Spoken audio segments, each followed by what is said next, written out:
School লাইফে সবারই বন্ধু বান্ধব থাকে।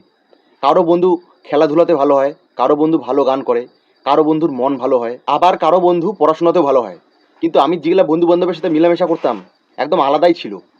মানে অদ্ভুত অদ্ভুত এদের মধ্যে গুণ ছিল। আমার একটা বন্ধু ছিল, এ খাতায় না লিখে এ খালি ব্রেঞ্চের মধ্যে লিখতো। এর নামের প্রথম অক্ষর, যাকে ভালোবাসতো তার নামের প্রথম অক্ষর, I love you R plus M. কোনো সময় দেওয়ালের মধ্যে লিখতো আর প্লাস টি। আবার স্কুল ছুটির সময় ক্লাস বোর্ডের মধ্যে লিখতো I love you R plus P. এইসব গুণ।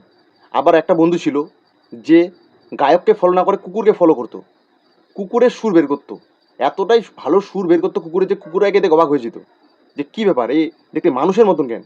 আমার আরেকটা বন্ধু খেলাধুলাতে এতটাই ভালো ছিল যে প্রতিদিন নতুন নতুন মেয়ের মন নিয়ে খেলতো। কোনোদিনও ক্লাস এ সেকশনের, কোনোদিনও ক্লাস বি, কোনোদিনও ক্লাস সি। এতটাই খেলাধুলাতে ভালো ছিল। আরেকটা বন্ধু ছিল, এর মন এতটাই ভালো, একে যখনই বলতাম যে তুই খাওয়া, এ খালি বলতো কালকে। কালকে কালকে করতে এ আমাদের স্কুল লাইফটাকে শেষ করে দিল। এখন এই আমার ক্যামেরাম্যান। কে রে, কবে খাবি? কালকে। ঠিক আছে।